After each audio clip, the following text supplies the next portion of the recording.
Good morning everybody. सो आज की class में हम लोग न्यू टॉपिक स्टार्ट करने वाले हैं, that is consolidation of financial statement.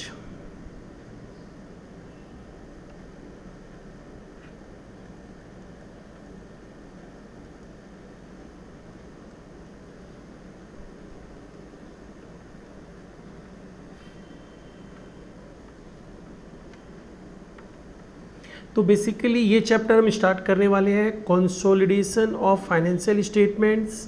And ये चैप्टर तुम लोगों का 15 मार्क्स का कवरेज देगा।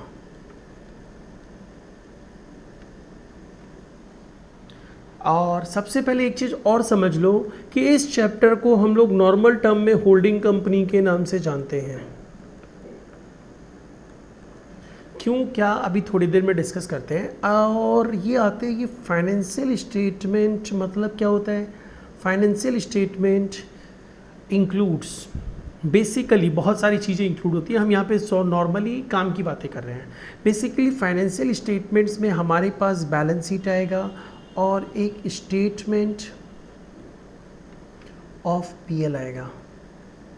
In your syllabus statement of PL का कंसोलिडेशन के बारे में बात नहीं करनी है, तो मैं सिंपली इसे हटा दे रहा हूँ। अपने इसके बारे में डिस्कशन ही नहीं करेंगे, हमें सिर्फ बैलेंस शीट के बारे में डिस्कशन करना है।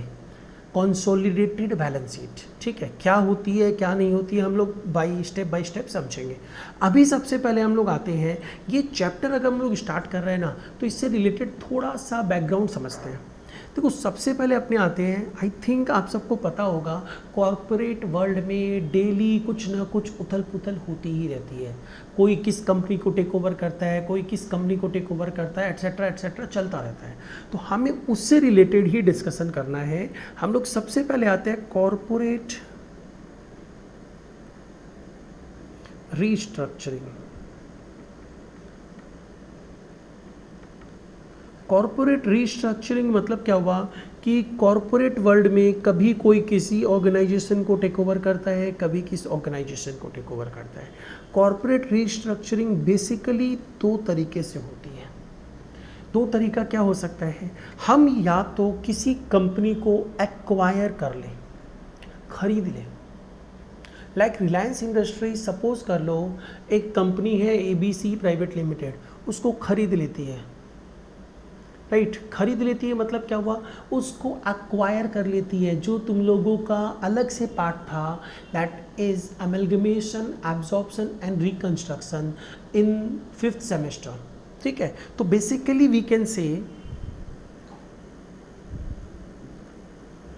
दो तरीके से हम कैपिटल रिस्ट्रक्चरिंग कर सकते हैं। वन इज बाय एक्विजिशन और रिकंस्ट्रक्शन।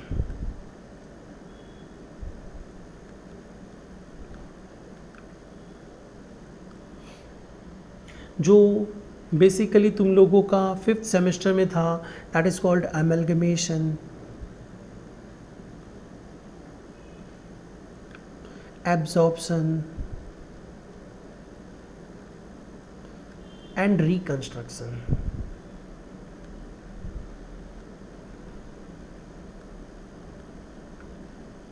अभी 6th सेमेस्टर में ये पोर्शन हमें डिस्कस ही नहीं करना है, राइट। इसमें क्या होता है, हम बिजनेस को खरीद लेते हैं, ओके। और एक वे क्या होता है, एक वे होता है बाय एक्वायरिंग कंट्रोलिंग इंटरेस्ट। आप कंपनी को पूरा का पूरा नहीं खरीद रहे हो, आप सिंपली क्या कर रहे हो, उसमें कंट्रोलिंग इंटरेस्ट ले रहे हो। मतलब बेसिकली क्या हुआ, आपका कंट्रोल रहेगा। आपकी कंपनी नहीं है पूरी की पूरी, लेकिन आपका कंट्रोल है। और भी बहुत सारे शेयर होल्डर्स हैं, लेकिन आपका उस कंपनी में कंट्रोल है, आपके हिसाब से ही सारा काम होता है। तो ये कब हो सकता है, जब आप किसी भी कंपनी के मोर देन 50% कंट्रोलिंग इंटरेस्ट वाले शेयर्स को एक्वायर कर लो। एंड कंट्रोलिंग इंटरेस्ट वाले शेयर्स मतलब क्या हुआ, आप इक्विटी शेयर्स एक्वायर कर लो। तो बाय एक्वायरिंग कंट्रोलिंग इंटरेस्ट, ये कैसे आएगा, that is by purchasing more than 50%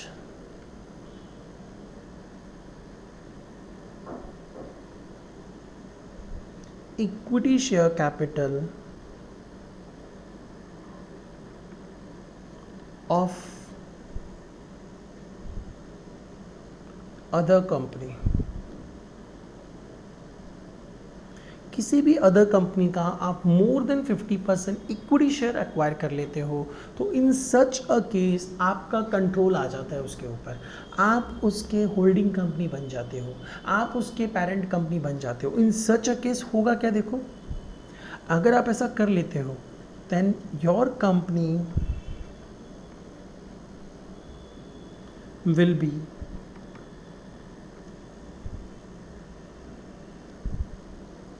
holding company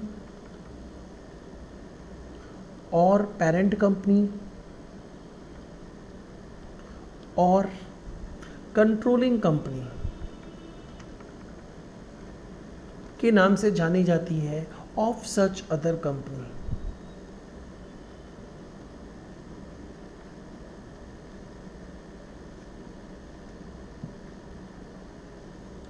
and उस अदर कंपनी को क्या बोला जाता है, that other company will be termed as subsidiary company और चाइल्ड कंपनी। ठीक है, ये चीज़ ध्यान रखिएगा।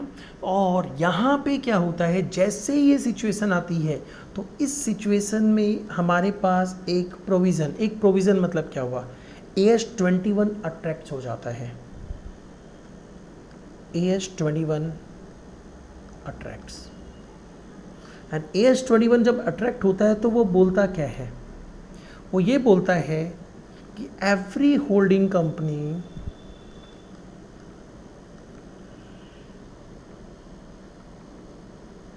should prepare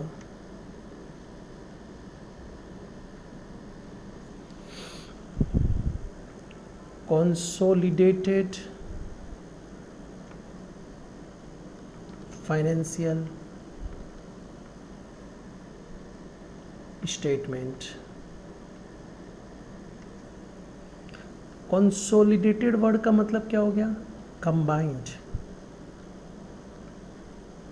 कंबाइंड किसके साथ, कंसोलिडेटेड फाइनेंशियल स्टेटमेंट बनाना है, किस किस का, होल्डिंग का प्लस सब्सिडियरी का। एसेट्स एंड लाइबिलिटीज इनके on line to line basis by adding assets, liabilities, income and expenses on 1-to-1 basis। 1-to-1 basis मतलब समझ में आया। सपोज कर लो holding company and subsidiary company, holding company का फिक्स एसेट्स 10,000 का है, इसका 2,000 का है, तो आप जो कंसोलिडेटेड बैलेंस शीट बनाओगे उसमें एसेट्स कितने के आ जाएंगे, 12,000 के, राइट। तो यहाँ पे एक चीज़ और ध्यान रखना, सबसे होल्डिंग कंपनी अपनी सेपरेट बैलेंस शीट बनाएगा, subsidiary company will also prepare separate balance sheet, separate मतलब individual balance sheet, and consolidated balance sheet will be prepared by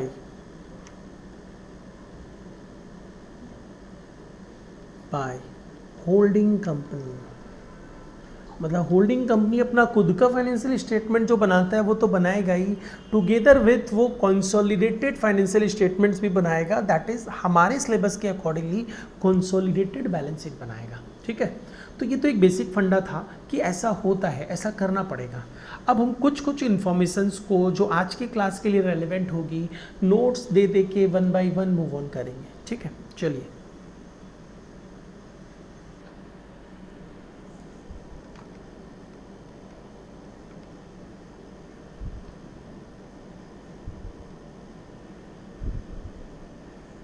notes 1, holding and subsidiary company किसे बोलते हैं?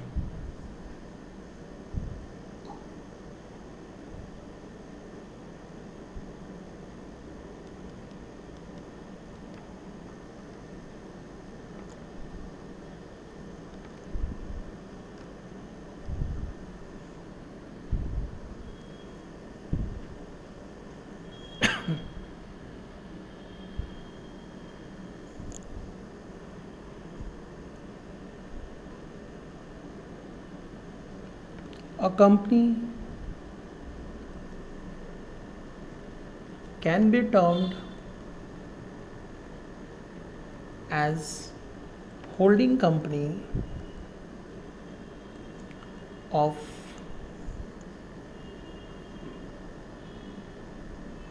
any other company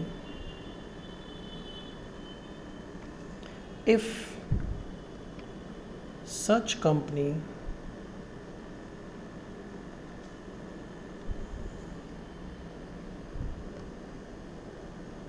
holds more than 50%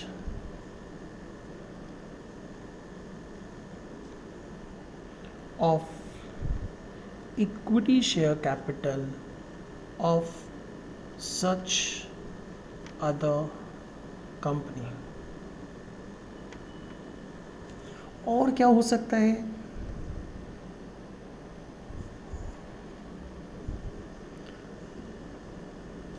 controls composition of board of directors of such other company. Generally board of directors में control करना, उसमें कौन boards में रहेगा कौन नहीं रहेगा, तो उन सब पे कंट्रोल इसी सिचुएशन के चलते आता है, ठीक है, ओके। या फिर और भी एक तरीका हो सकता है,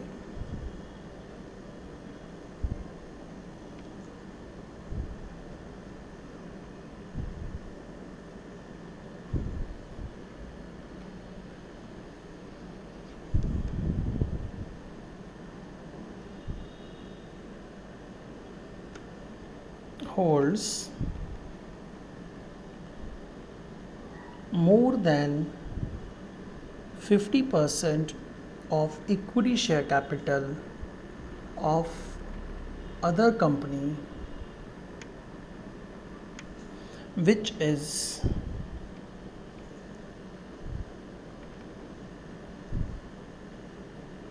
a holding company of some other company. इसमें थोड़ा सा कंफ्यूजन हो रहा होगा। इसे बोला जाता है basically chain holding.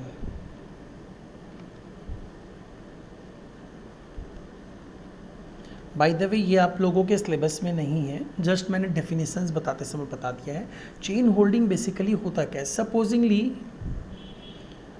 A limited holds 60% equity share capital of B limited, right. इसका मतलब क्या हुआ? आप बोल सकते हो ए लिमिटेड होल्डिंग कंपनी है, बी लिमिटेड सब्सिडियरी कंपनी है, okay. B limited holds 55% of equity share capital of C Limited। इसमें आप बोल सकते हो B Limited होल्डिंग कंपनी है and C Limited subsidiary company है, राइट ना, ओके। तो इसका मतलब क्या हुआ? देखिए, A Limited controls B Limited,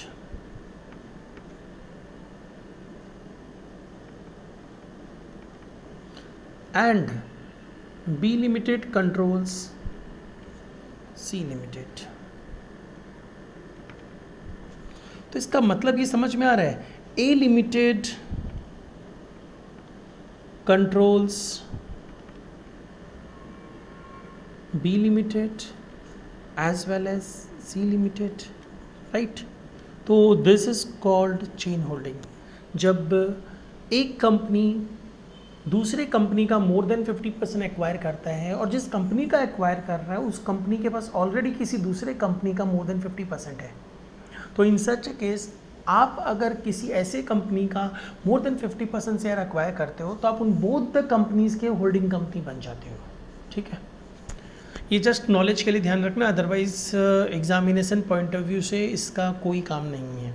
okay, अब हम लोग आते हैं नेक्स्ट वन में एक चीज़ तो ध्यान रखिएगा, हमें बेसिकली सम सॉल्व करते समय दिस पोर्शंस का ज़्यादा रिक्वायरमेंट होगा, और इसमें ध्यान रखिएगा more than 50% of equity share capital की सिर्फ बात की हुई है, मतलब here we are concern with only and only equity share capital of such another company, right.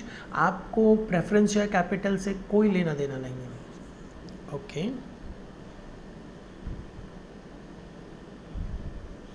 Next आ जाइए notes number 2।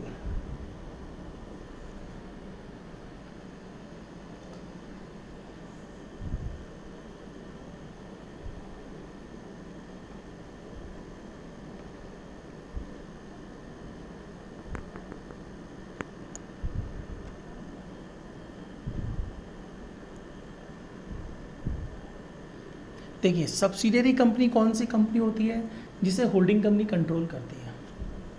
The company which is controlled by holding company is termed as, क्या बोल सकते हैं इसे, या तो सब्सिडियरी कंपनी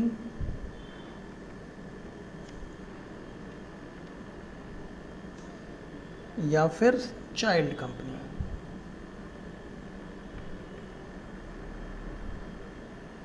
बहुत easy chapter है, बहुत ही बारीकी से बेसिक्स को समझिएगा।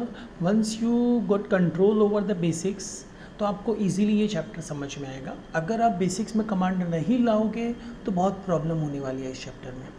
चलिए नेक्स्ट अपने आते हैं। भाई एक्चुअली में हमने ये तो समझ लिया होल्डिंग कंपनी क्या है और सब्सिडियरी कंपनी क्या है।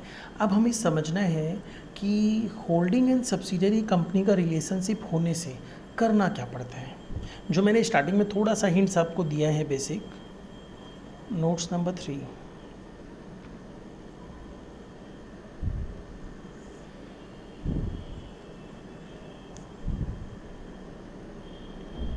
As per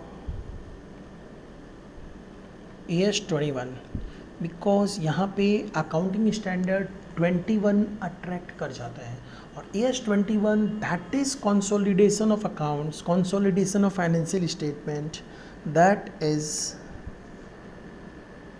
consolidation of financial statements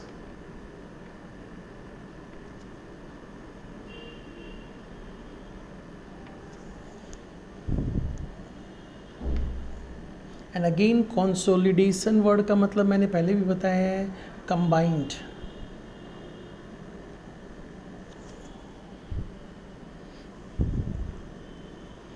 As per AS21, that is the consolidation of financial statement, every holding company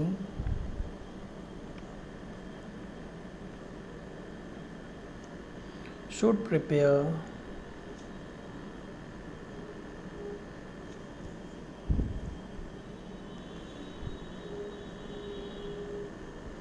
a consolidated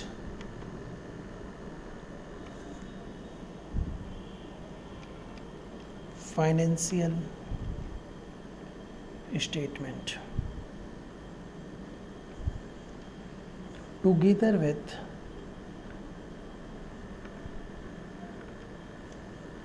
their individual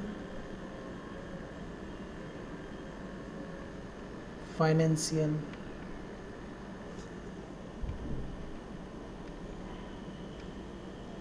statements. Individual financial statement के साथ साथ consolidated financial statement बनाना पड़ता है हर holding company को। और consolidated मतलब क्या हो गया? One plus subsidiary. ठीक है, ये करना पड़ता है। ओके, चलिए देखिए एक चीज़, जैसे मैंने बताया था कंसोलिडेटेड फाइनेंशियल स्टेटमेंट आप जब बनाओगे तो हमें कंसोलिडेटेड फाइनेंशियल स्टेटमेंट में सिर्फ एंड सिर्फ कंसोलिडेटेड बैलेंस शीट बनानी है, राइट? ठीक है, तो बेसिकली क्या होगा, ये आप कैसे बनाओगे? It should be prepared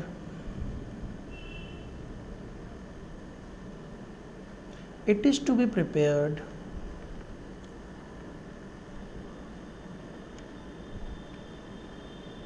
on a line by line basis,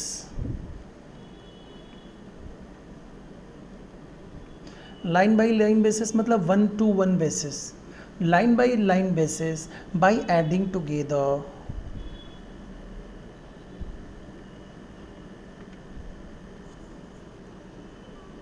like items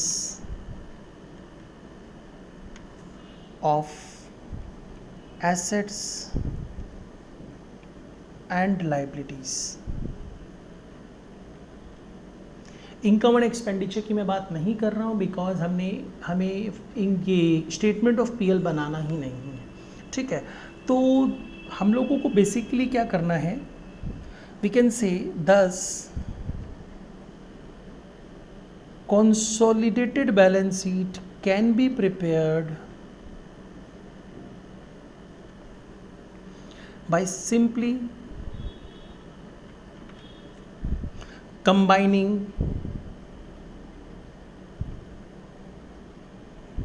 all the like items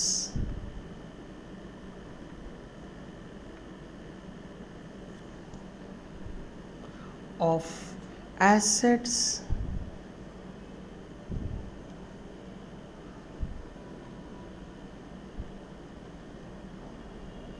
and liabilities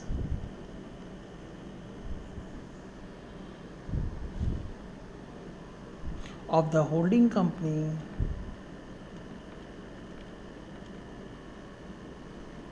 and its subsidiary। ठीक है, तो बेसिकली यही है कंसोलिडेटेड बैलेंस शीट का एक फ्रेमवर्क। अब लेकिन इसको कैसे बनाना है, किस तरह बनाना है, वो हमें 1 बाय 1 समझना पड़ेगा। उसके लिए सबसे पहला काम, हम एक छोटा सा एग्जाम्पल लेंगे, फिर आगे मूव ऑन करेंगे। चलो सबसे पहले छोटा सा एग्जाम्पल आप लोग नोट डाउन करो, और नोट डाउन करके आपको सिर्फ एंड सिर्फ ये बताना है क्या यहाँ पे होल्डिंग सब्सिडियरी का रिलेशनशिप एग्जिस्ट कर रहा है क्या, और अगर कर रहा है तो कौन किसका होल्डिंग कंपनी है, कौन किसका सब्सिडियरी कंपनी है, सिर्फ यही बताना है। और ऑलवेज रिमेंबर, आप कंसोलिडेटेड बैलेंस शीट तभी बनाओगे जब होल्डिंग सब्सिडियरी का रिलेशनशिप रहेगा। अगर होल्डिंग सब्सिडियरी का रिलेशनशिप नहीं है तो इन सच अ सर्कमस्टांसेस आपको कंसोलिडेशन करने की भी ज़रूरत नहीं है, ठीक है? तो सबसे पहला काम तो यही होगा कि आपको अल्टीमेटली डिग्री ऑफ कंट्रोल निकालना होगा कि कितना % कंट्रोलिंग है, ठीक है? तो यहाँ पे भी आप फाइंड आउट करके बताओ, फिर हम लोग आगे मूव ऑन करते हैं। हाँ तो बच्चों कैलकुलेट हुआ? चलो देखो, ए लिमिटेड ने बी लिमिटेड का 60,000 इक्विटी शेयर्स एक्वायर कर लिया। तो एक बार अपने देखते हैं कि बी लिमिटेड के पास कितने इक्विटी शेयर्स है। We are not concern with preferences and A limited तो एक्वायर कर रहा है, तो ए लिमिटेड का तो कुछ देखना ही नहीं है। अभी अपने आ जाओ, बी लिमिटेड के पास 10 लाख वैल्यू के शेयर्स है जो 10 रुपये ईच के है। इसका मतलब 1 लाख इक्विटी शेयर्स की कैपिटल है बी लिमिटेड की, जिसमें से 60,000 ए लिमिटेड ने एक्वायर कर लिया। तो इसका मतलब वी कैन से कि ए लिमिटेड के पास डिग्री ऑफ कंट्रोल है क्या? डिग्री ऑफ कंट्रोल कितना है बी लिमिटेड के शेयर्स, बी लिमिटेड के ऊपर, तो ए लिमिटेड ने 60,000 शेयर्स एक्वायर किया है out of 1 lakh equity shares of B limited. इसका मतलब 60% शेयर्स एक्वायर कर लिया है, दैट मीन्स मोर देन 50% है। इसका मतलब नाउ वी कैन से कि A limited is the holding company of B Limited, right? That is B Limited is a subsidiary. B Limited is the subsidiary of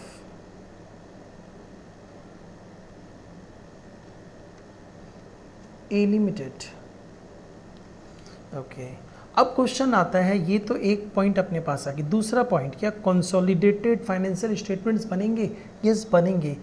अपने को इस particular topic में सिर्फ and सिर्फ कंसोलिडेटेड बैलेंस शीट के बारे में बात करना है, ना तो इंडिविजुअल फाइनेंशियल स्टेटमेंट्स के बारे में बात करना है और ना तो हमें बेसिकली ग्रुप इनकम स्टेटमेंट के बारे में बात करना है। We are talking about only consolidated balance sheet. Yes, तो इसका मतलब क्या हुआ कि CBS that is consolidated balance sheet is to be prepared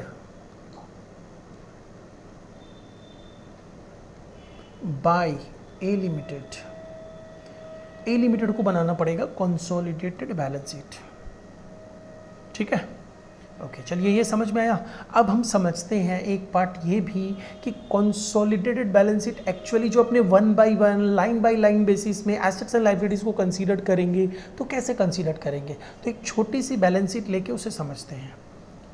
चलिए नेक्स्ट एग्जाम्पल लेते हैं, एग्जाम्पल नंबर 2।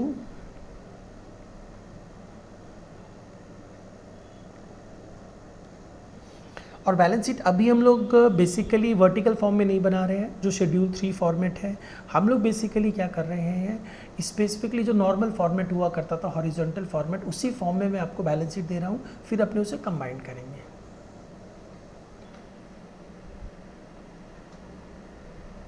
चलिए सबसे पहले तो आप लोग इस सम को कॉपी कर लीजिए, फिर हम लोग एक कंसोलिडेटेड बैलेंस शीट बनाना समझेंगे। चलिए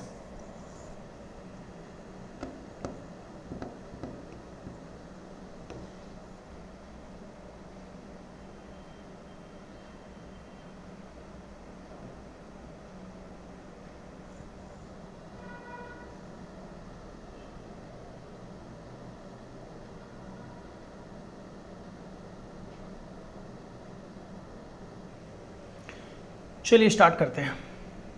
देखिए सबसे पहले आपको ये पता करना है कि एक्चुअली में होल्डिंग सब्सिडियरी का रिलेशनशिप है कि नहीं, तभी तो हम लोग आगे मूव ऑन कर सकते हैं। तो हमेशा आप कंपनीज के बैलेंस शीट में देखना कि अनदर कंपनी में इन्वेस्टमेंट है क्या।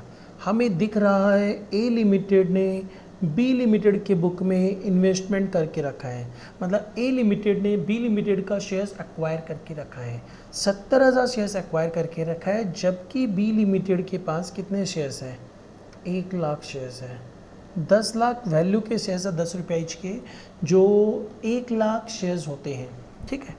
ओके, तो इसका मतलब अभी सबसे पहले हम लोग ये फाइंड आउट करेंगे कि डिग्री ऑफ कंट्रोल क्या है।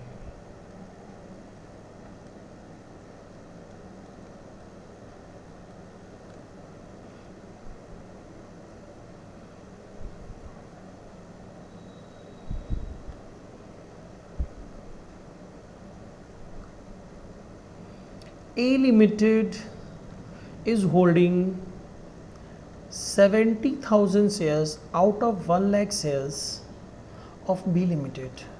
That means A Limited is holding 70% of shares of B Limited. That means 30% किसी और लोगों के पास है। जो भी है बेसिकली A Limited होल्ड कर रहा है 70%। इसका मतलब क्या हुआ, ये होल्डिंग कंपनी है, मतलब कंट्रोलिंग कंपनी है। इसका मतलब क्या हुआ, जो बैलेंस 30% होंगे वो माइनॉरिटीज़ के पास होंगे, वो कंट्रोल तो नहीं कर सकते हैं क्योंकि लेस देन 50% है। तो हम यहाँ पे नाम ही दे देते हैं माइनॉरिटी। इंटरेस्ट कितना है? 30%, राइट।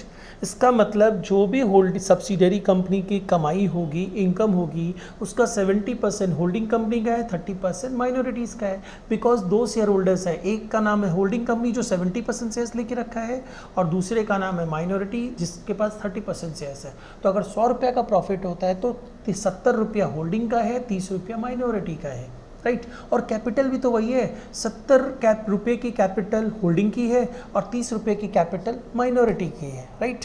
ठीक है, अब कैसे इसको मूव ऑन करना है वो समझते हैं। कॉन्सोलिडेटेड बैलेंस शीट बना रहे हैं, मतलब एक सिंगल बैलेंस शीट बनेगी।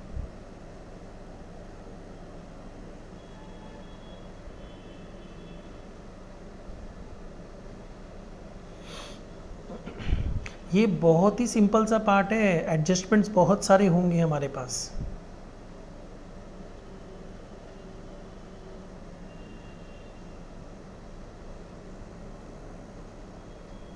हमें क्या करना है, कॉन्सोलिडेटेड बैलेंस शीट बनाना है।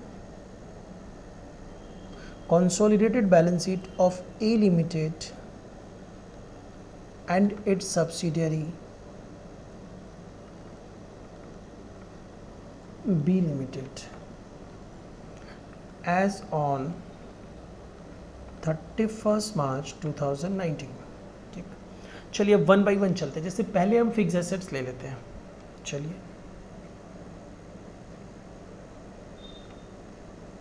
फिक्स्ड एसेट्स मैंने क्या बताया था, कंसोलिडेशन आप जो करोगे लाइन बाय लाइन बेसिस पे करोगे।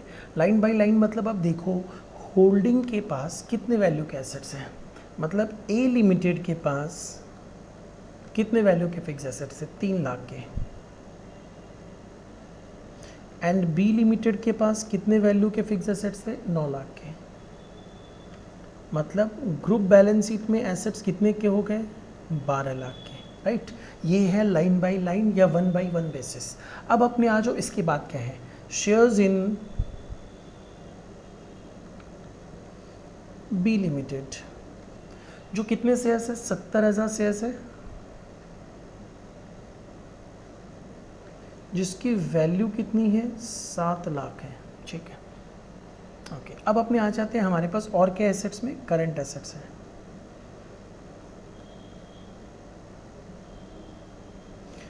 करंट एसेट्स जो हमारे पास है वो ए लिमिटेड के कितने हैं, ए लिमिटेड के करंट एसेट्स 1 लाख के हैं एंड बी लिमिटेड के करंट एसेट्स 5 लाख के हैं। इन टोटल 6 लाख के करंट एसेट्स, राइट। कोई भी डाउट नहीं है, ये मैंने कंबाइन कर दिया है सब चीज़ों को। अब अपने आते हैं इधर शेयर कैपिटल में, लाइबिलिटी साइड में शेयर कैपिटल। अभी हम लोग शेड्यूल 3 का फॉर्मेट नहीं फॉलो कर रहे हैं, बाद में फॉलो करेंगे। शेयर कैपिटल में देखिए हमारे पास किन किन की कैपिटल है। हम बोल सकते हैं शेयर कैपिटल में शेयर्स इन ए लिमिटेड है जो कितने के हैं, 6 लाख के हैं। और क्या है, शेयर्स इन बी लिमिटेड है, राइट। तो शेयर्स इन बी लिमिटेड मैं क्या कर रहा हूँ ना, यहाँ पे 2 पार्ट में डिवाइड कर दे रहा हूँ, क्योंकि 2 तरीके के शेयर होल्डर्स के पास वो शेयर्स है। एक है 70,000 शेयर्स और एक है 30,000 शेयर्स। 70,000 शेयर्स इसलिए क्योंकि 70% शेयर्स किसके पास है, ए के पास है। ठीक है, तो मैंने यहाँ पे लिख भी दिया 7 लाख और 3 लाख। अल्टीमेटली देखो ना, मैंने बी लिमिटेड के वैल्यू तो 10 लाख की ली ना। ठीक है, अब अपने आ जाओ, इसके बाद और क्या था हमारे पास, स्टेटमेंट ऑफ पीएल, SOPL। ठीक है भाई, SOPL भी हमारे पास क्या क्या है, ध्यान दो। SOPL भी हमारे पास है एक ए लिमिटेड का, ए लिमिटेड का SOPL 3 लाख था एंड बी लिमिटेड का SOPL कितना था सर, 2 लाख। ठीक है, कितना है, 5 लाख। ओके, उसके बाद और क्या दिया हुआ देखो, डिवेंचर्स है शायद, और बिल्स पेएबल है, क्रेडिटर्स है। चलिए अभी हम डिवेंचर्स ले लेते हैं, कितने परसेंट है, 13% डिवेंचर्स।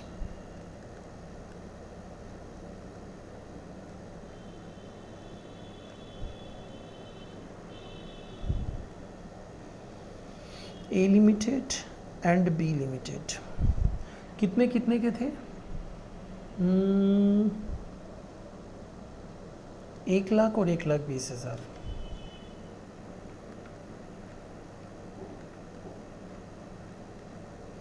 मतलब टोटल 2,20,000। चलिए हो गया। उसके बाद अपने पास क्या है? बिल्स पेबल है, क्रेडिटर्स हैं।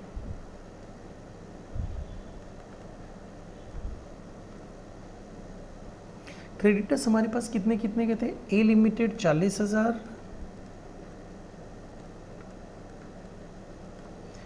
बी लिमिटेड भी 40,000 है, in total 80,000। This way is known as the 1/1 basis. हम सबको ए लिमिटेड के एसेट्स को बी लिमिटेड के एसेट्स को मर्ज करके दिखा दिए, ए लिमिटेड की लाइबिलिटी को बी लिमिटेड की लाइबिलिटी को मर्ज करके दिखा दिए 1-to-1 बेसिस। मतलब डिवेंचर्स अलग, क्रेडिटर्स अलग, बिल्स पेबल अलग। ठीक है। Now comes to the bills payable. Bills payable आपके पास ए लिमिटेड का कितना है सर? ए लिमिटेड का बिल्स पेबल 60,000 का है एंड बी लिमिटेड का बिल्स पेबल 40,000 का है।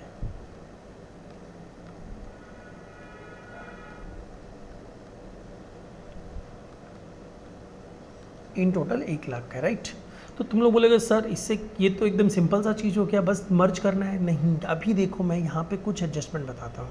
एडजस्टमेंट्स क्या हुआ ये देखना, ध्यान देना। ये जो 70,000 शेयर्स है इन बी लिमिटेड, एग्जैक्टली यही तो यहाँ पे अपीयर कर रहा है। मतलब जब आप कंसोलिडेटेड बैलेंस शीट बना रहे हो, मतलब इसका मतलब क्या होता है पता है? आप सिंगल एंटिटी मानते हुए बैलेंस शीट बना रहे हो। सिंगल एंटिटी किसको मान रहे हो? आप ए लिमिटेड को सिंगल एंटिटी मानते हुए बैलेंस शीट बना रहे हो, that is consolidated balance sheet. तो जब आप सिंगल एंटिटी मानते हुए इसे बना रहे हो तो इसका मतलब क्या हुआ? देखो ये जो लाइबिलिटी साइड में शेयर्स इन बी लिमिटेड 7,00,000 का, वो क्या रिप्रेजेंट कर रहा है कि कंपनी बोल रही है मुझे ये कैपिटल का अमाउंट मैंने लिया है, मुझे ये देना है। ठीक है। और जो इन्वेस्टर है उसके बुक में एसेट्स में दिखाई देगा, इन्वेस्टर के बुक में भी देखो यहीं पे एसेट्स में दिखाई दे रहा है। यहाँ पे इन्वेस्टर बोल रहा है मुझे ये अमाउंट लेना है। किससे लेना है? बी लिमिटेड से। और बी लिमिटेड का और ए लिमिटेड का कंबाइंड बैलेंस शीट बन रहा है। तो बेसिकली क्या हुआ, यहाँ पे हमारे पास ये आ रहा है कि हमारे बुक में एक दूसरे से रिलेटेड लेन देन आ गए। This is called mutual indebtedness. इसको क्या बुक्स में रख सकते हैं?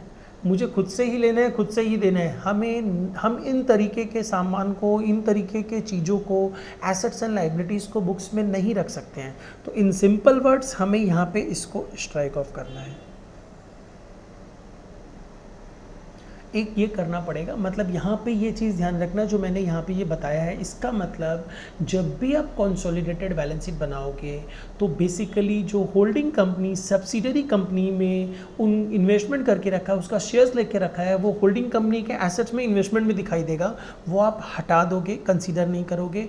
और उसके साथ साथ सब्सिडरी कंपनी का उतना पोर्शन ऑफ कैपिटल भी आप लाइबिलिटी में कंसीडर नहीं करोगे। इसके थ्रू हमने ये समझा 1 पॉइंट। सर लेकिन ये 30,000 शेयर्स जो 3,00,000 के हैं उसे तो रखना पड़ेगा बुक्स में, एकदम रखना पड़ेगा। उसे किस नाम से रखेंगे? ये किसका पैसा है, किसको देना है ये अमाउंट? माइनॉरिटी को देना है ना। तो चलिए इसको भी यहाँ पे नहीं रखते हैं, इसको यहाँ से रिमूव कर देते हैं। लेकिन इसको यहाँ से उठा के ये माइनॉरिटी का पैसा है लाइबिलिटी में ही रखेंगे। कहाँ लेके चले जाएं? अलग से एक हेडिंग बनाते हैं जिसे हम क्या नाम दे देंगे? Minority interest.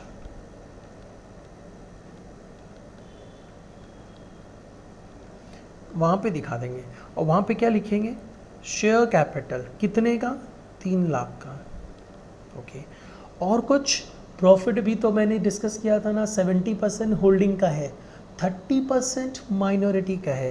तो किसका प्रॉफिट? जो बी लिमिटेड का वही प्रॉफिट ना। तो बी लिमिटेड का प्रॉफिट 1,20,000 है। 1,20,000 का कितना परसेंट? नहीं सॉरी, बी लिमिटेड का प्रॉफिट 2,00,000 है, तो 2,00,000 का कितना परसेंट होल्डिंग का है? 2,00,000 का 70% होल्डिंग का है। तो ये SOPL जो दिख रहा है वो ए लिमिटेड के पॉइंट ऑफ व्यू से दिख रहा है। तो इसका मतलब क्या हुआ, यहाँ पे मुझे ये 2,00,000 नहीं दिखाना चाहिए था। कितना दिखाना चाहिए था? 2,00,000 का 70%, जो कितना हो जाएगा?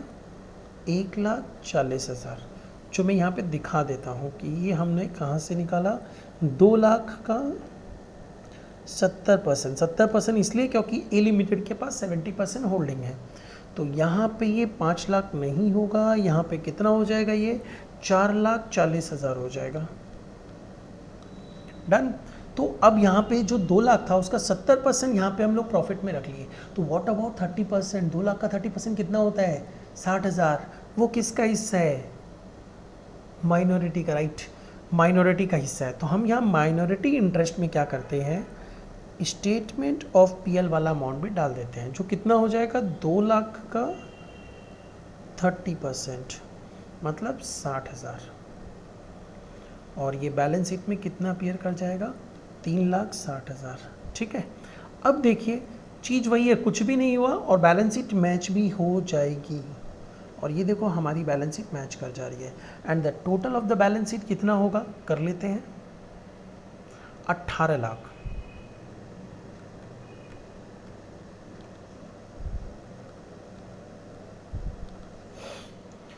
तो समझ में आया। इस बैलेंस शीट में हमने क्या किया, इस बैलेंस शीट में हमने एक सिंपल सा पार्ट यही किया कि 2 पार्ट हमने समझा कि होल्डिंग कंपनी के बुक में जो इन्वेस्टमेंट रहता है, जो सब्सिडरी कंपनी में किया हुआ रहता है, वो इन्वेस्टमेंट हम बुक्स में नहीं दिखाते हैं।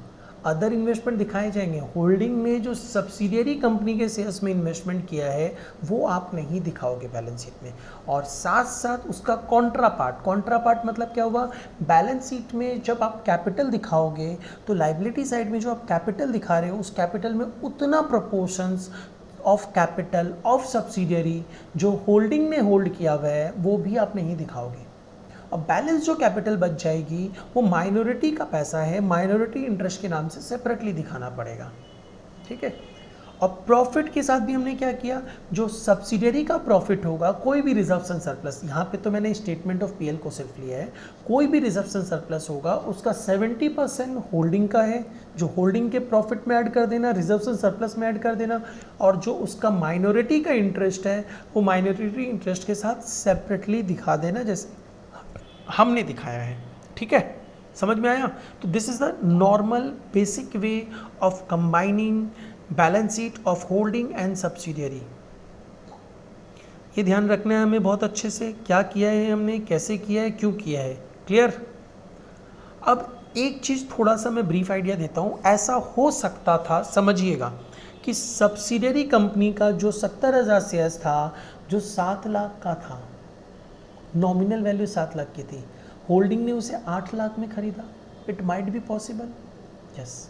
तो अगर पॉसिबल है तो इन सच सर्कमस्टांसेस क्या होगा, होल्डिंग के बुक में इन्वेस्टमेंट में कितना दिखाई दे रहा था, 8 लाख, लेकिन बैलेंस शीट में कैपिटल तो ऑलवेज नॉमिनल वैल्यू पे दिखाई जाती है। जैसे फॉर एग्जांपल मैं छोटा सा बैलेंस शीट ले लेता हूँ, सपोज कर लो, खाली यही पार्ट मैं बताता हूँ।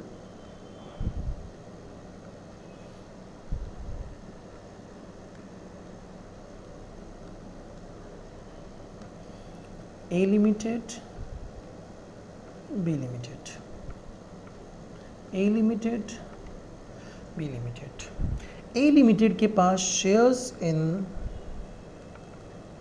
बी लिमिटेड है 70,000 इक्विटी शेयर्स है, जो उसने 8 लाख में खरीदे हैं। ठीक।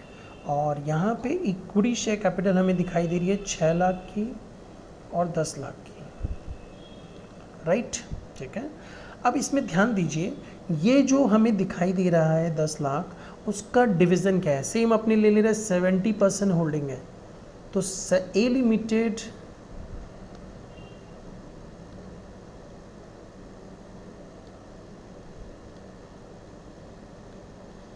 का 70% है और माइनॉरिटी का 30%, राइट। अब हम बैलेंस शीट कंबाइंड करते हैं। जैसे ही हम बैलेंस शीट कंसोलिडेट करेंगे, मैंने क्या कहा था कि जो शेयर्स इन बी लिमिटेड रहता है, बी लिमिटेड जो है ये 70,000 शेयर्स है, जिसमें बेसिकली 7 लाख नॉमिनल वैल्यू होती है, 1 लाख प्रीमियम है, क्योंकि हमने 8 लाख में खरीदा है, राइट। मतलब 1 लाख एक्स्ट्रा दे के खरीदा है। और बैलेंस शीट में क्या होगा, इक्विटी शेयर कैपिटल हम दिखाएंगे। ए लिमिटेड का तो कोई दिक्कत ही नहीं है, 6 लाख दिखा देंगे। बी लिमिटेड का जब आप शेयर्स दिखाओगे तो आप क्या करोगे, आप दिखाओगे 70,000 शेयर्स एंड 30,000 शेयर्स जो 7 लाख के हैं एंड 3 लाख के हैं, राइट। देखो ऊपर जब आपने दिखाए थे तो लाइबिलिटी एसेट्स बोथ साइड में 7 लाख मैच किया था, कोई प्रॉब्लम नहीं था। बट यहाँ पे क्या होगा, मैंने कहा कि आप इन्वेस्टमेंट मत दिखाना, तो आपने बोला ठीक है सर हटा देते हैं। तो मैंने कहा कि यहाँ कैपिटल भी मत दिखाना, आपने हटा दिया। और इस पार्ट को आपने माइनॉरिटी इंटरेस्ट के नाम से दिखा दिया, राइट, ठीक है। तो यहाँ पे जब कैंसिल आपने किया तो 7 लाख यहाँ कैंसिल हुआ, 7 लाख यहाँ कैंसिल हो गया, लेकिन 1 लाख का तो डिफरेंस रह गया ना। तो ये डिफरेंस को आपको बैलेंस शीट में एसेट्स में ही दिखाना पड़ेगा। किस नाम से दिखाना पड़ेगा, ये आपने एक्स्ट्रा पेमेंट किया है। कभी भी कंट्रोलिंग इंटरेस्ट लेते समय, बिजनेस को एक्वायर करते समय हम जो एक्स्ट्रा पेमेंट करते हैं उसको गुडविल के नाम से दिखाते हैं, जो कम पेमेंट करते हैं उसे कैपिटल रिजर्व के नाम से दिखाते हैं। मतलब अगर हमें नुकसान होता है तो हम उसे गुडविल के नाम से दिखाते हैं, प्रॉफिट होता है तो कैपिटल रिजर्व के नाम से दिखाते हैं। तो यहाँ तो हमने क्या किया था, बिजनेस का कंट्रोलिंग इंटरेस्ट लिया, 7 लाख का कंट्रोलिंग इंटरेस्ट हमने 8 लाख दे के लिया। तो इसका मतलब क्या हुआ, 1 लाख एक्स्ट्रा पे किया। इस 1 लाख को आप अपने बुक में गुडविल के नाम से एसेट्स में दिखा दोगे। सर व्हाट अबाउट अगर कम पेमेंट करते तो, कम पेमेंट मतलब सपोज कर लो यहाँ पे हमारे पास 8 लाख की जगह 6,20,000 होता, तो कैंसिल हुआ 7 लाख और 6,20,000। फिर भी यहाँ पे लाइबिलिटी साइड में 80,000 का शॉर्टफॉल बचता। उस 80,000 को हम लोग क्या करते हैं, कैपिटल रिजर्व के नाम से दिखाते हैं। क्लियर है, ओके। अभी सम्स में भी आएगा तो हम लोग फिर से डिटेल्स में समझेंगे। अगर हमारे पास शॉर्टफॉल रहता है investment and capital of the subsidiary, जो nominal value of the capital holding ने एक्वायर करके रखी है, तो डिफरेंस जो भी होता है एसेट साइड में उसे गुडविल के नाम से दिखाया जाता है। अगर लाइबिलिटी साइड में है तो उसे हम क्या नाम से दिखाते हैं, हम उसे कैपिटल रिजर्व के नाम से दिखाते हैं, जो हम बाद में और डिटेल में समझेंगे। अभी सिंपली आपको ये बैलेंस शीट कंबाइन करना समझ में आ गया होगा ना, जिसमें इन्वेस्टमेंट को नहीं दिखाना है और होल्डिंग सब्सिडियरी कंपनी की कैपिटल जो होल्डिंग ने होल्ड करके रखी है उसे भी नहीं दिखाना है, एंड रिजर्व्स एंड सरप्लस को प्रोपोर्शनेटली माइनॉरिटीज़ में एंड होल्डिंग के रिजर्व्स एंड सरप्लस में दिखा देना है। क्लियर है, ओके। अब हम आते हैं एग्जाम्पल नंबर 3 में, जिसमें कुछ एक नया पार्ट आपको समझना है, जिसको बहुत अच्छे से समझिएगा क्योंकि इसका बहुत ज़्यादा वह काम लगने वाला है while preparing consolidated balance sheet। चलो पहले एक हम छोटा सा कंसेप्ट समझेंगे, फिर आगे मूव ऑन करेंगे। कंसेप्ट जितने भी अपने लिखेंगे नंबरिंग देते रहेंगे। Concept 1,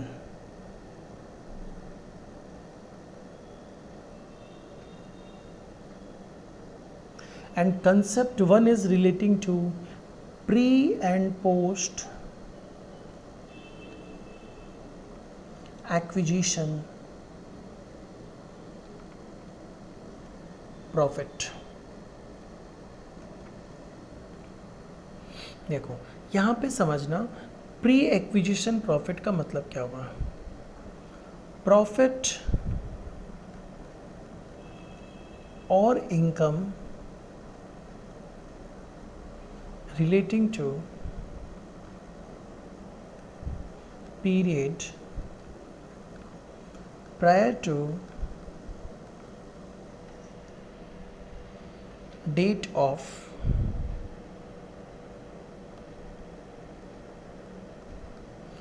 acquisition by holding company। Holding company ने कंट्रोलिंग इंटरेस्ट लिया, उसके पहले के पीरियड का जो भी प्रॉफिट होगा that will be termed as a pre acquisition profit. And sir what is post acquisition profit? बहुत ही सिंपल सा चीज़ है, प्रॉफिट और प्रॉफिट या इनकम।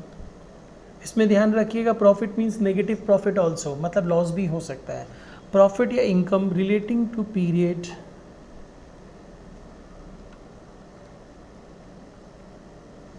प्रायर टू नहीं, प्रॉफिट या income relating to period after acquisition, after date of acquisition by holding company.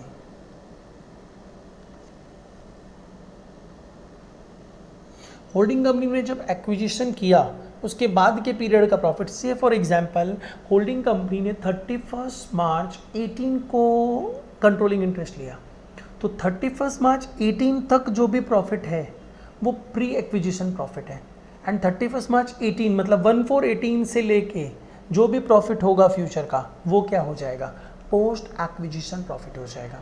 और एक चीज़ ध्यान रखिएगा, एज पर AS9 पता है क्या होता है, accounting standard 9, that is revenue recognition. As per AS9 that is revenue recognition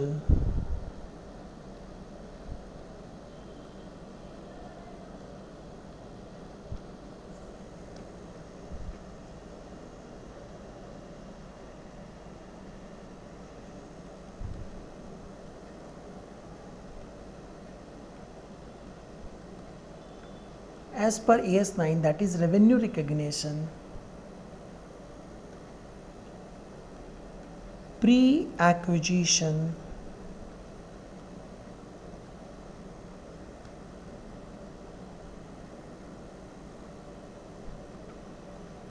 profit is to be taken as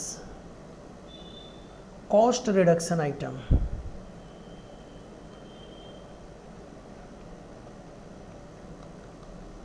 cost reduction item मतलब पता है, ये आपके इन्वेस्टमेंट के कॉस्ट को रिड्यूस कर देगा। It will reduce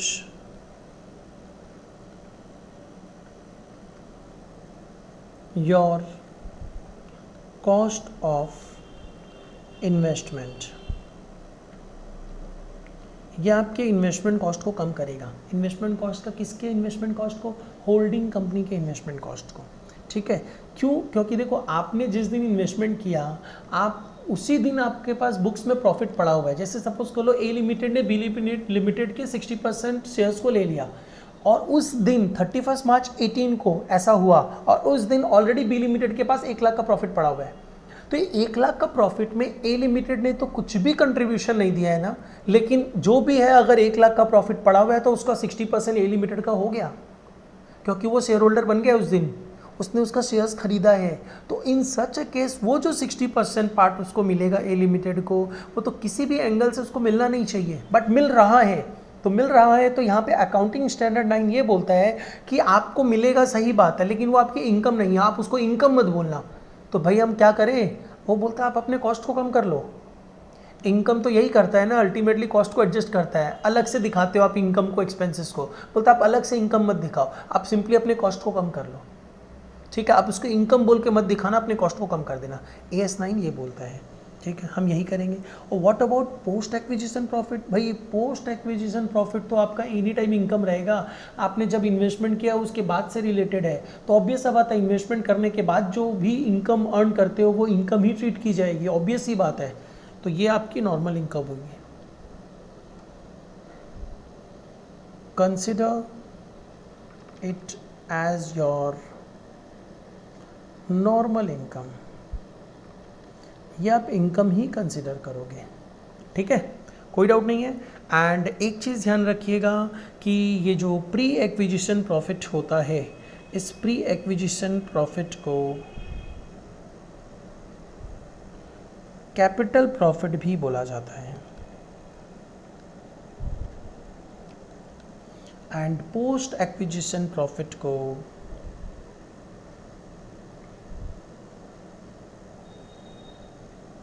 post acquisition profit को आप क्या प्रॉफिट बोल सकते हो, रेवेन्यू प्रॉफिट भी बोल सकते हो, ओके। तो चलिए ये जो कंसेप्ट 1 है उससे रिलेटेड हम छोटा सा एक एग्जांपल करेंगे।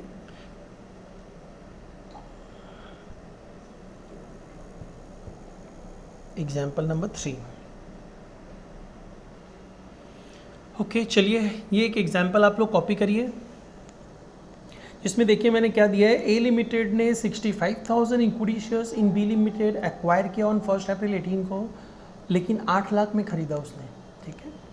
एंड इक्विटी शेयर कैपिटल की डिटेल, ए लिमिटेड का कैपिटल 3 लाख का है, बी लिमिटेड का कैपिटल 10 लाख का है, जो 10 रुपये एच का है। इसका मतलब बी लिमिटेड के पास नंबर ऑफ शेयर्स की अगर हम बात करें तो बी लिमिटेड के पास इन टोटल कितने शेयर्स है, 1 लाख इक्विटी शेयर्स है बी लिमिटेड के पास, okay. And reserves and surplus इनका कितना है, 31 मार्च 18 को, that is on the date of acquisition, because 14/18 and 31 March 18 एक ही बात है। उस दिन ए लिमिटेड के पास इतना प्रॉफिट था, बी के पास इतना था, 31 मार्च 19 मतलब 1 साल बाद बी लिमिटेड के पास एंड ए लिमिटेड के पास इतना प्रॉफिट है। आपको क्या क्या फाइंड आउट करना है, degree of control, analysis of reserves and surplus. Analysis किसका, बी लिमिटेड का, क्योंकि प्रॉफिट जो डिस्ट्रीब्यूट होगा ए लिमिटेड में एंड माइनॉरिटीज़ में, वो किसका प्रॉफिट होगा, ए लिमिटेड का होगा कि बी लिमिटेड का होगा, बट ऑब्वियस बात है बी लिमिटेड का होगा, ओके, मतलब सब्सिडरी का होगा। और cost of control, cost of control मतलब बेसिकली जो मैंने बताया था कि आपने ज़्यादा पेमेंट किया तो गुडविल के नाम से दिखा दोगे, कम पेमेंट किया तो कैपिटल रिजर्व के नाम से दिखा दोगे। मतलब होल्डिंग कंपनी को नुकसान हुआ तो गुडविल के नाम से दिखाएंगे, होल्डिंग कंपनी को प्रॉफिट हुआ तो कैपिटल रिजर्व के नाम से दिखाएंगे।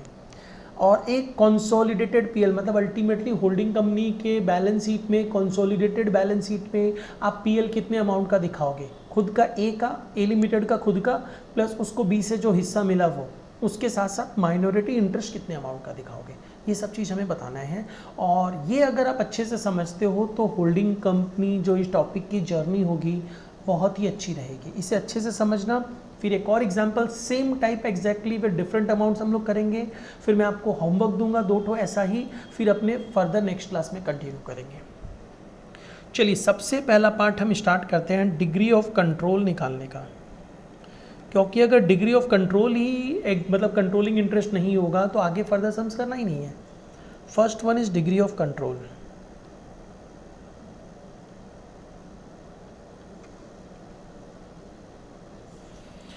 ओके, डिग्री ऑफ कंट्रोल के लिए अगर हम बात करें तो ए लिमिटेड के पास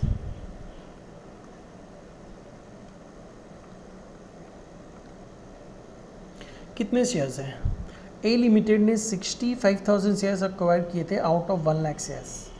तो ए लिमिटेड के पास 65,000 शेयर्स है बी लिमिटेड के 1 लाख शेयर्स में से, तो 65% शेयर होल्डिंग है, मतलब कंट्रोलिंग इंटरेस्ट है, होल्डिंग सब्सिडरी का रिलेशनशिप है।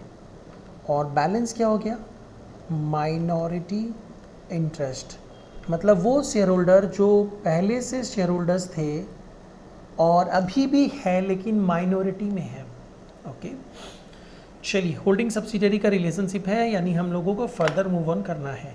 फर्दर नेक्स्ट पार्ट मुझे क्या करना है, analysis of reserves and surplus करना है। समझिएगा ये कैसे किया जाता है, analysis of एसओपीएल।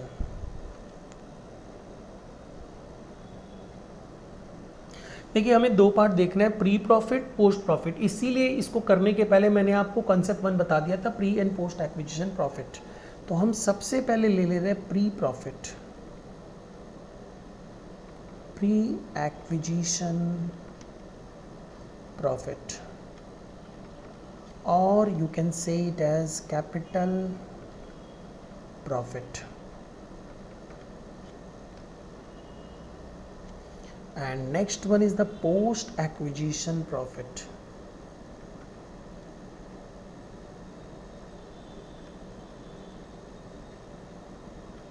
And you can term it as revenue profit.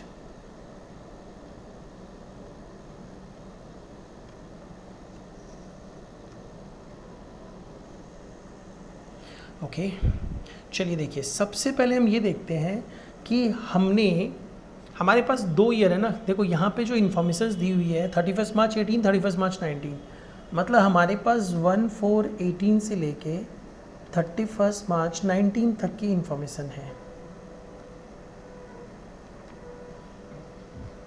तो हमें क्या करना है, हमें ये देखना है कि इसके पहले का प्रॉफिट कितना था, एंड सिंस ये डेट ऑफ एक्विजिशन है तो ये ड्यूरिंग दिस पीरियड का प्रॉफिट कितना है, क्योंकि वो पोस्ट एक्विजिशन होगा, राइट है ना, यही तो होगा ना। तो ऑन द डेट, जिस दिन 31 मार्च 18 को प्रॉफिट पड़ा हुआ है, बी लिमिटेड का बात करेंगे, ठीक है, वो जो प्रॉफिट है वो तो पूरा का पूरा प्री है, कुछ सोचना ही नहीं है, राइट, ठीक है। अब 5 लाख से 1 साल के भीतर वो कितना हो गया, 8 लाख हो गया। इसका मतलब एक्स्ट्रा प्रॉफिट कितना कमाया हमने, 3 लाख। वो इस ड्यूरिंग द पीरियड का पोस्ट प्रॉफिट हुआ ना, उसको हमें प्रेजेंट करना होगा। देखिए हम प्रेजेंट कैसे करेंगे, हम यहाँ पे लिखेंगे बैलेंस ऑन 31 मार्च 19, मतलब current year 8 lakh, balance on 31 March 18 that is 5 lakh.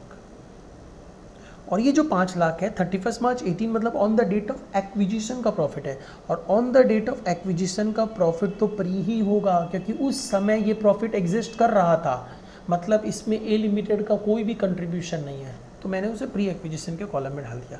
तो ये 5 current year minus last year, मेरा इस साल का प्रॉफिट आ जाएगा ना, मतलब 3 लाख रुपया का प्रॉफिट हमने अर्न किया। कब से कब तक का प्रॉफिट, ड्यूरिंग 1/4/18 टू 31 मार्च 19। तो 1/4/18 को तो एक्विजिशन हो चुका था, तो 1/4/18 से 31 मार्च 19 के बीच में जो भी प्रॉफिट होगा वो तो बट ऑब्वियस हुआ था पोस्ट प्रॉफिट है। ओके, तो पोस्ट प्रॉफिट है, तो मैं यहाँ पे इसको लिख दे रहा हूँ, दैट्स इट। अब क्या है, ये जो 5 लाख है ये प्री है, और ये 3 लाख है जो पोस्ट है, सही है। लेकिन ये जो भी है तो प्रॉफिट ना, तो ये पूरे प्रॉफिट में हिस्सा किनका है, शेयर होल्डर्स का है। तो शेयर होल्डर तो हम लोग सिर्फ 2 पार्ट में डिवाइड करके रखेंगे, एक होल्डिंग, दूसरा माइनॉरिटी। तो होल्डिंग का कितना हिस्सा है 65% और माइनॉरिटी का कितना हिस्सा है 35%, डिवाइड कर देते हैं। देखा जाए तो पूरा 8 लाख का प्रॉफिट ही डिवाइड करना है, लेकिन हम लोग प्री एंड पोस्ट करके डिवाइड कर रहे हैं। देखिए 5 लाख प्लस 3 लाख 8 लाख ही हो रहा है। A limited's share and minorities interest. तो ए लिमिटेड का शेयर कितना है एंड माइनॉरिटी इंटरेस्ट कितना है, ये दोनों हम फाइंड आउट कर ले रहे हैं। तो चलिए इसमें आ जाते हैं। 5 लाख का 65% दैट इज 3,25,000 ए लिमिटेड का है,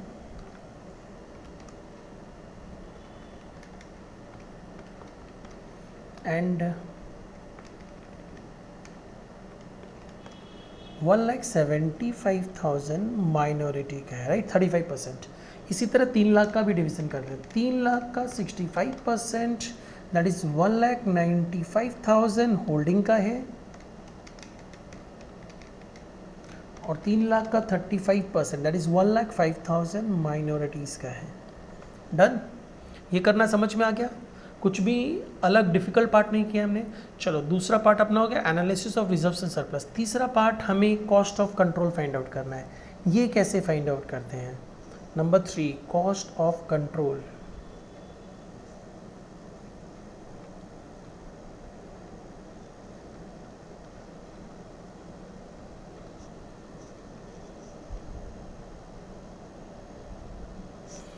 अब सबसे पहले ये देखो, कॉस्ट ऑफ कंट्रोल मतलब आपने जो इन्वेस्टमेंट किया है उसके लिए आपने ज़्यादा पैसा दिया है कि कम दिया, बस ये पता करना है।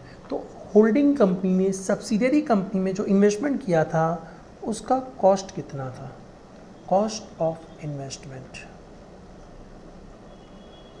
देखिए होल्डिंग कंपनी ने उसे 8 लाख में ख़रीदा था, राइट, ओके। लेकिन 8 लाख में ख़रीदने के चलते होल्डिंग कंपनी को प्री एक्विजिशन प्रॉफिट मिल गया। देखिए प्री प्रॉफिट 3,25,000 का मिल रहा है। प्री मतलब कॉस्ट रिडक्शन आइटम, तो होल्डिंग के इन्वेस्टमेंट से तो होल्डिंग का शेयर ही माइनस करेंगे ना।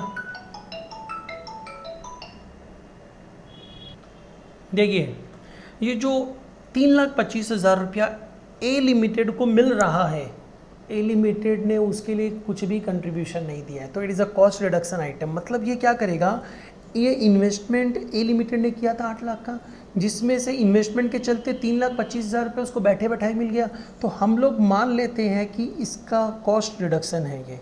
तो हम लोग यहाँ पे क्या करेंगे, प्री एक्विजिशन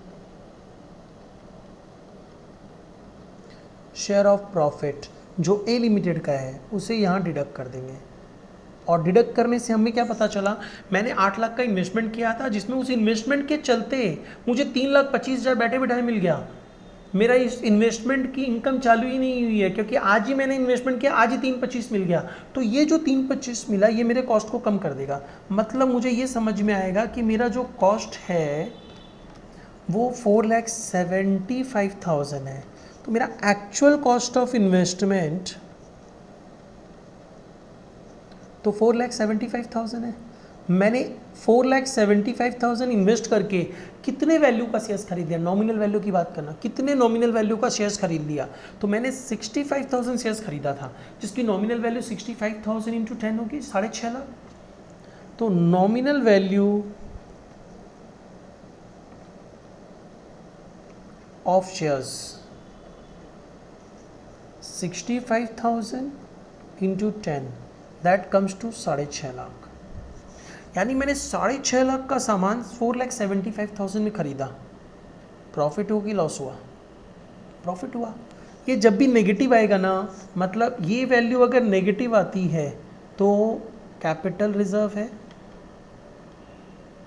अगर आप एग्जैक्टली यही प्रोसेस फॉलो करते हो तो, और अगर पॉजिटिव आती है तो गुडविल है। ठीक है, तो ये हमारे पास क्या आ रही है, नेगेटिव आ रही है, दैट मीन्स कैपिटल रिजर्व।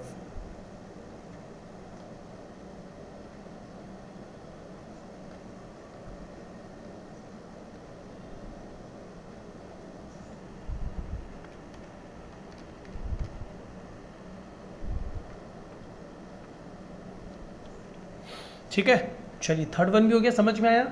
अब नेक्स्ट हम आते हैं, हमें नेक्स्ट बताना है कंसोलिडेटेड एसओपीएल।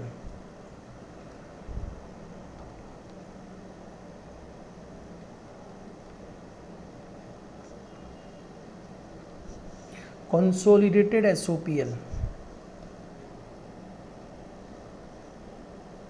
मतलब होल्डिंग कंपनी के बैलेंस शीट में आप जो पीएल दिखाओगे, लाइक देखिए ये जो बैलेंस शीट हमने बनाई थी, इस बैलेंस शीट में हमने जो पीएल दिखाया था, क्या किया था, ये पीएल क्या था,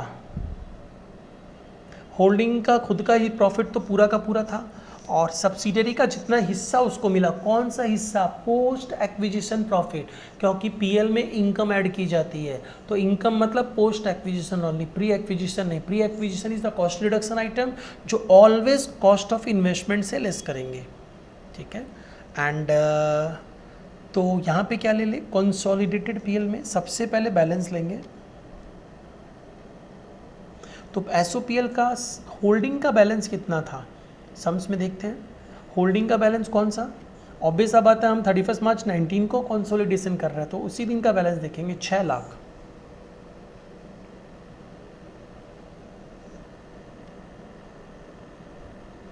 ओके, उसमें ऐड कर देते हैं क्या, post acquisition share of profit जो होल्डिंग को मिला। तो post acquisition share of profit holding को कितना मिला, देखिए हमने कैलकुलेट किया था, post acquisition share of profit holding को 1,95,000 का मिला, राइट। ओके, तो post acquisition share of profit 1,95,000 add कर देते हैं, एंड जैसे ही हम लोग करेंगे 7,95,000, this is consolidated SOPL, and last part is the minority interest.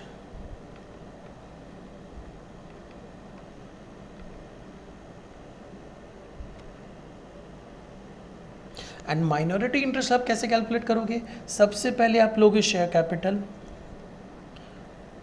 कौन सा शेयर कैपिटल, जो सब्सिडरी का बैलेंस शेयर्स बच गया था आफ्टर रिमूविंग होल्डिंग में जितना शेयर्स ले लिया था। तो 1 लाख शेयर्स थे सब्सिडरी के पास, जिसमें से 65,000 शेयर्स होल्डिंग में ले लिया, तो बचा कितना, 35,000 शेयर्स, जो किसके पास है, माइनॉरिटी के पास है। 35,000 shares into 10 that comes to 3.5 lakh.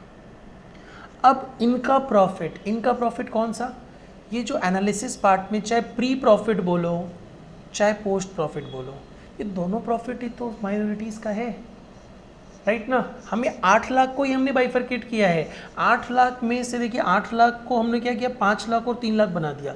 5 lakh को बांटा दोनों में, 3 लाख को बांटा दोनों में, जिसमें से प्री का होल्डिंग का शेयर इन्वेस्टमेंट कॉस्ट से लेस कर दिया, पोस्ट का होल्डिंग का शेयर उसके पीएल में ऐड कर दिया, और जो माइनॉरिटी का शेयर है विद इट्स प्री और पोस्ट ये उन्हीं का है तो उनमें ऐड कर देते हैं।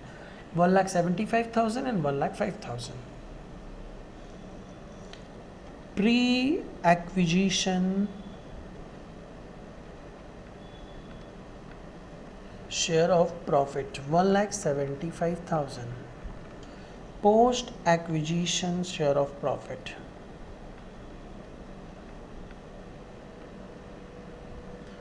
1,05,000। इनको ऐड कर देते हैं।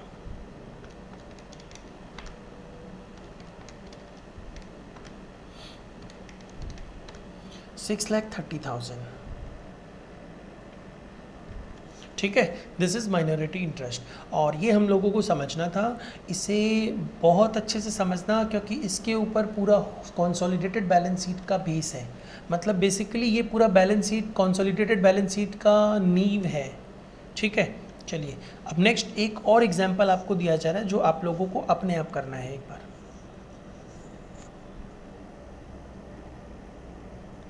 एग्जाम्पल नंबर 4, चलिए देखिए, this is the information.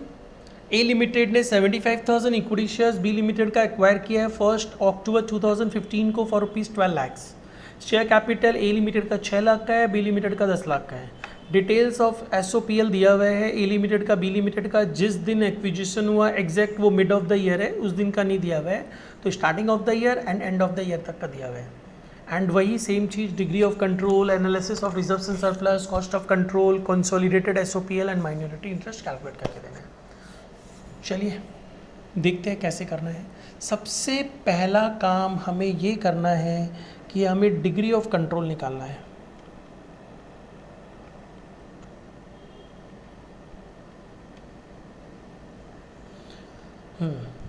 Holding company के पास, होल्डिंग कंपनी पहले नहीं बोलते हैं, पहले ये देखते हैं कि ए लिमिटेड के पास बी लिमिटेड का कितना % शेयर होल्डिंग है।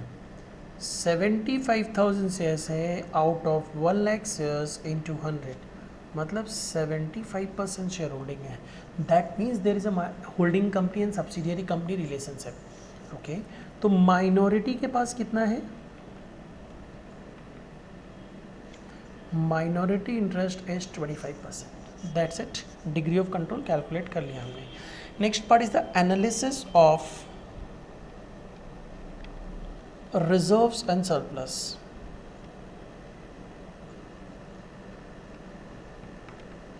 जिसमें SOPL ही है सिर्फ।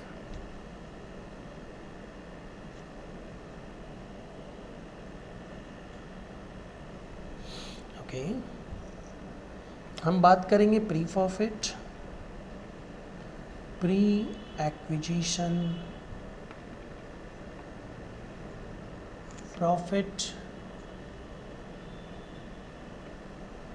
एंड पोस्ट एक्विजिशन प्रॉफिट की। Pre acquisition profit, post acquisition profit. सबसे पहले I am taking balance. Balance कब का, balance on 31 March, closing date क्या है 16। जो बैलेंस मेरे पास कितना है, मेरे पास मतलब मैं सब्सिडियरी कंपनी का बैलेंस देखूंगा, 9 लाख का बैलेंस है। ओके, और बिगनिंग में कितना बैलेंस था, बैलेंस ऑन 1 अप्रैल 15 4 लाख का बैलेंस था। यानी हमने ड्यूरिंग द ईयर प्रॉफिट कितना कमाया, मतलब प्रॉफिट 1/4/15 से लेके 31 मार्च 16 तक हमने 5 लाख रुपया कमाया, क्योंकि 4 लाख पहले से था, अब 9 लाख हो गया, मतलब 5 लाख और कमाया। बट हमने एक्विजिशन जो किया है ना 1 अक्टूबर 15 को किया गया है। इसका मतलब 1 अक्टूबर 15 के पहले हमने जो 4 लाख का ये डिवीज़न रखा है, ये तो 1 अक्टूबर 15 के पहले का ही है। दैट मीन्स ये पूरा का पूरा प्री है, राइट? क्योंकि 1 अक्टूबर के पहले का सारा प्रॉफिट प्री है, 1 अक्टूबर के बाद का सारा प्रॉफिट पोस्ट है। तो 1 अप्रैल 15 को जो बैलेंस है वो तो ऑब्वियस सा बात है 1 अक्टूबर 15 के पहले का है, दैट मीन्स प्री है, मैंने लिख दिया।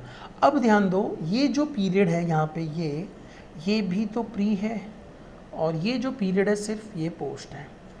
अब क्वेश्चन ये आता है सर प्रॉफिट कैसे निकालें? सिंपल सा चीज़, 1 अप्रैल टू 1 अक्टूबर कितना पीरियड होता है? अप्रैल, मई, जून, जुलाई, अगस्त, सितंबर, मतलब 6 मंथ्स प्री, 6 मंथ्स पोस्ट। और इम्प्लाइड एजम्पशन कुछ नहीं बोला है तो प्रॉफिट इवनली अक्रू हुआ है, तो इवनली अक्रू हुआ है तो 2.5 लाख का प्रॉफिट प्री का है, 2.5 लाख का प्रॉफिट पोस्ट का है।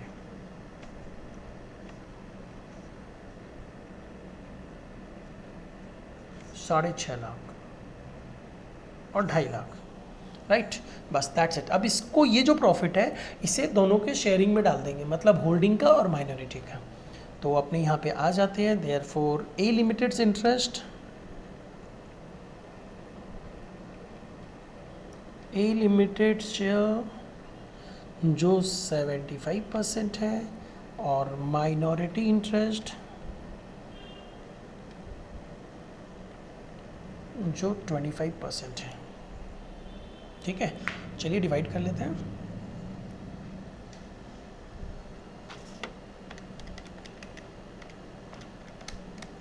$6.5 लाख का 75%, 487,500,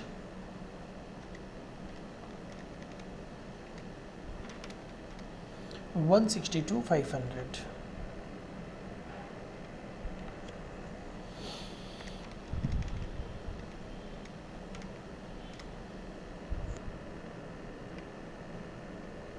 $187,500, 2,50,000 का 75% एंड 2,50,000 का 25%, दैट इज 62,500। डन हो गया सेकेंड पार्ट भी। Third part,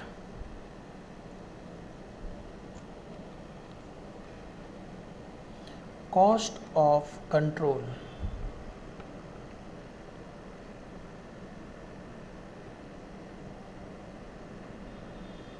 cost of control के लिए हम सबसे पहले क्या लेंगे? Cost of investment.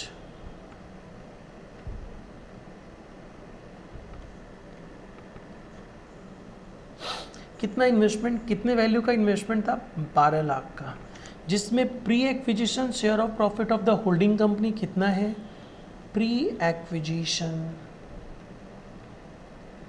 Share of profit 487,500। मतलब 12 लाख का इन्वेस्टमेंट जरूर हमने किया था, लेकिन बैठे बैठाए हमें 487,500 मिल गया। इसका मतलब हमारा एक्चुअल कॉस्ट ऑफ इन्वेस्टमेंट 7,12,500 का है, एक्चुअल कॉस्ट ऑफ इन्वेस्टमेंट। और इतना एक्चुअली इन्वेस्ट करके हमने कितने नॉमिनल वैल्यू का शेयर्स एक्वायर किया?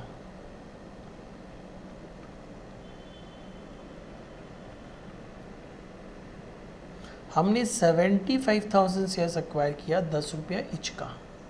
इसका मतलब 7.5 लाख का शेयर्स एक्वायर किया।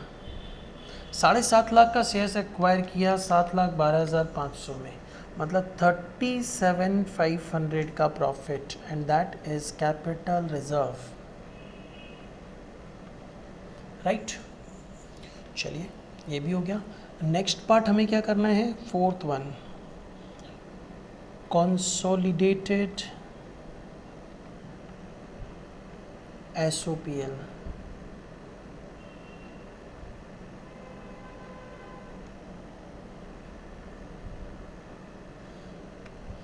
होल्डिंग कंपनी का PL का balance on the date of balance sheet, that is on 31 March 16।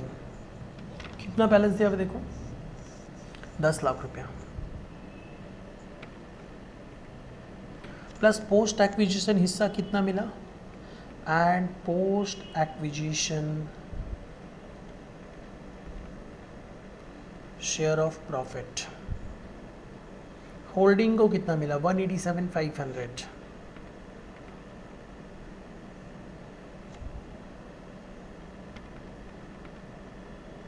That's it. Last part that is minority interest.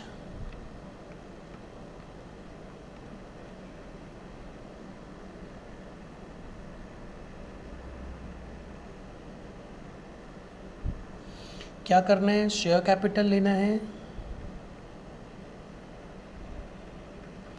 कितना अमाउंट लेना है शेयर कैपिटल का, जो होल्डिंग ने ले रखा है उसको हटा के।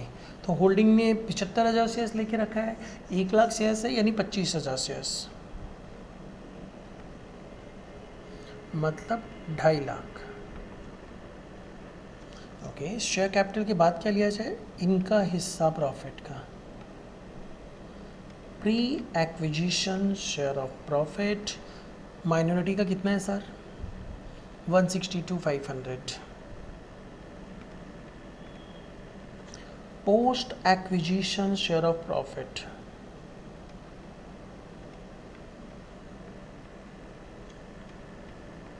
62,500। That's it.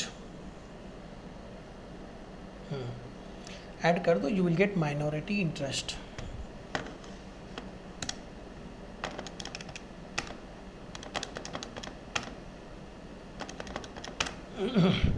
$4,75,000।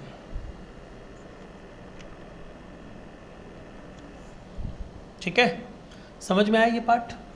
चलो ठीक है, ऐसा एक एग्जाम्पल होमवर्क में देते हैं और फिर आज की क्लास वाइंड अप करते हैं। चलिए, this is the homework. A Limited acquired 96,000 equity shares in B Limited on 1/1/16 for rupees 16 lakhs. Out of share capital of 1,60,000 equity shares of B Limited of rupees 10 each.